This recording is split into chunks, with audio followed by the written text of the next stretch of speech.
Hello dear student, welcome. तो business law में एक टॉपिक आ सकता है एग्जाम में, गुड्स। अपने को टॉपिक आएगा टाइप्स ऑफ गुड्स। क्या टॉपिक आएगा एग्जाम में? Types of goods. ओके, तो क्लासिफिकेशन ऑफ गुड्स में पहले डायग्राम बना दो। एक होता है existing goods, future goods, contingent good. तो जो एग्जिस्टिंग गुड्स है वो तीन टाइप्स के होते हैं, स्पेसिफिक, असर्टन, अनसर्टन। अब ये सबका मतलब शॉर्ट में समझा दो। पहले आपको मालूम होना चाहिए गुड्स क्या होता है। गुड्स मतलब मूवेबल, बैरिंग ए फ्यू, मतलब मूवेबल चीज़ जो हिल डुल सकती है। पेन हो जाएगा गुड्स, है ना। गुड्स मोबाइल भी हो जाएगा, चॉकलेट भी हो जाएगा, कपड़ा भी हो जाएगा, गाड़ी भी हो जाएगा, जो हिल डुल सकता है और जिसका दाम निकलता है उसको गुड्स बोलते हैं। ठीक है, वो एग्जांपल में डाल देंगे। और इधर क्या दिया है कि law has given the term extended meaning to include stock and share, growing crop, grass, trees, अनाज। ये सब गुड्स में आ गया। किस में आ गया? गुड्स में आ गया। ठीक है, तो अभी अपने को पढ़ना है क्लासिफिकेशन ऑफ गुड्स। तो लॉ के हिसाब से गुड्स क्या है ना, सेक्शन 2 सब सेक्शन 7। तो गुड्स में सबसे पहला दिया है एग्जिस्टिंग गुड्स। क्या दिया है? एग्जिस्टिंग मतलब जो मौजूद है, जो है। एग्जिस्टिंग मतलब जो चीज़ है, अवेलेबल है। दो these are goods which are in existing at the time of contract. Contract बनते समय वो चीज़ है, उसको बोलते हैं एग्जिस्टिंग। तो एग्जिस्टिंग में तीन टाइप दिए, स्पेसिफिक, असर्टन, अनअसर्टन। तो स्पेसिफिक गुड्स का मतलब क्या होता है? The goods which have been identified and agreed by the parties. Identify भी हुआ और पार्टी लोग ने एग्री भी कर दिया। उसका मतलब क्या हो गया कि एक बच्चा गया दुकान में, बोला मुझे 200 पेज की डबल लाइन की नोटबुक देना। तो वो आइडेंटिफाई किया और एग्रीड मतलब चीज़ है, मतलब सीधा एकदम क्लियर बोलने देना। मतलब जो गुड्स वो मांग रहा है वो पार्टी के पास है, उसको बोलते हैं स्पेसिफिक गुड्स। क्या है? आइडेंटिफाई भी किया है और एग्रीड भी है। फिर आगे एग्जाम्पल क्या दिया मालूम है? Next, ascertained goods. जैसे कि स्पेसिफिक गुड्स का एग्जांपल क्या दिया इधर? A agrees to buy A B car, Tata Z. गाड़ी का नाम भी बोला, 5 लाख भी बोला, तो हो गया ये स्पेसिफिक, नाम लेके बोला है ना। तो असर्टेन गुड्स क्या होता है?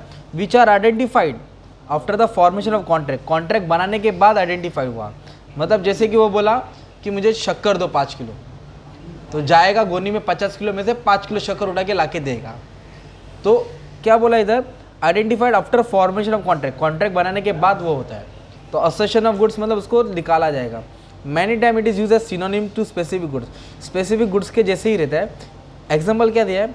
Say that 10 Sony TV, the person identify the particular TV.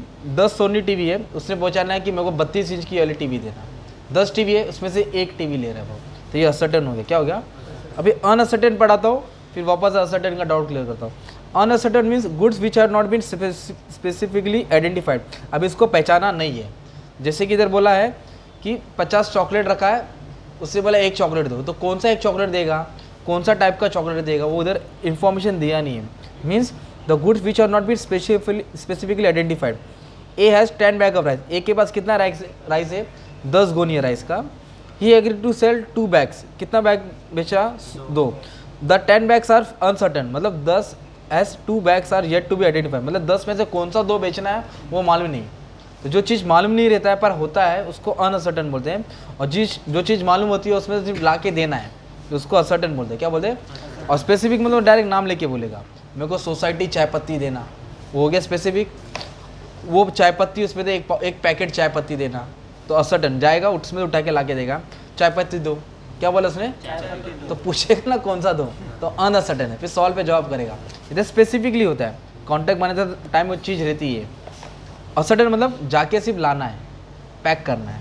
Uncertain मतलब कौन सी चीज़ है वो स्पेसिफाई किया नहीं, तो कुछ भी दे सकते हैं, कॉन्ट्रैक्ट बनेगा। फिर नेक्स्ट दिया फ्यूचर गुड्स। क्या दिया है? तो फ्यूचर गुड्स क्या है? वो दोनों पार्टी कॉन्ट्रैक्ट बना रहे हैं, अभी बात करें, पर अभी देख गुड्स अवेलेबल, वो फ्यूचर में बनेगा। कॉन्ट्रैक्ट अभी बन रहा है पर चीज़ कभी बनेगा? फ्यूचर में। जैसे कि सामने वाली पार्टी ने बोला मुझे 1000 जीन्स चाहिए बना के बेचना है। कितना जीन्स चाहिए? 1000। तो बोलेगा ठीक है 1000 जीन्स का इतना रुपया लगेगा। तो गुड्स कभी बनाएगा? फ्यूचर में बनेगा, अगले महीने, 2 महीना, वो डेट डाल लेगा, तो उसको बोलेंगे फ्यूचर गुड्स। क्या बोलेंगे? कॉन्ट्रैक्ट अभी बनेगा पर गुड्स कब बनेगा? फ्यूचर में। इस सप्लाई भी बाद में होगी। नेक्स्ट है कंटीजेंट गुड्स। क्या है? तो कंटीजेंट मतलब depend upon which may or may not happen. जब भी कंटीजेंट वर्ड आएगा ना पूरे लॉ में, तो कैसे याद करो? May or may not happen. क्या वर्ड याद रखो? मे और।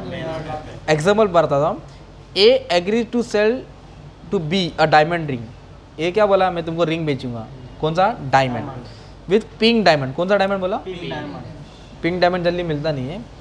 Provided it is available in the market. बोला अगर डायमंड पिंक रहेगा तो मैं खरीदूंगा, नहीं रहेगा तो तो बी क्या बोला, अगर डायमंड मिला पिंक तो बेचूंगा, नहीं मिला तो ये कंडीशन हो गया, रहेगा तो बिकेगा, नहीं रहेगा तो नहीं बिकेगा।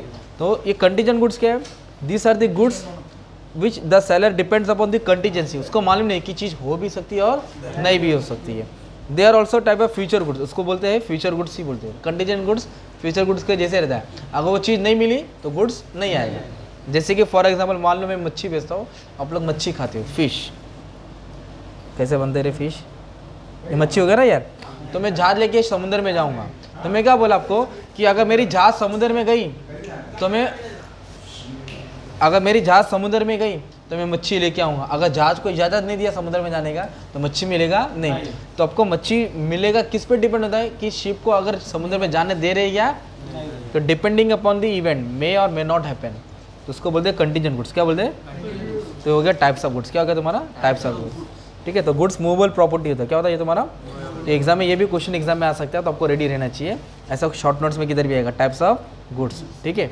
बाकी के भी आंसर पढ़ा दियो, unpaid seller you can check, और ये डायग्राम बना देने का बच्चे लोग, ठीक है। Thank you.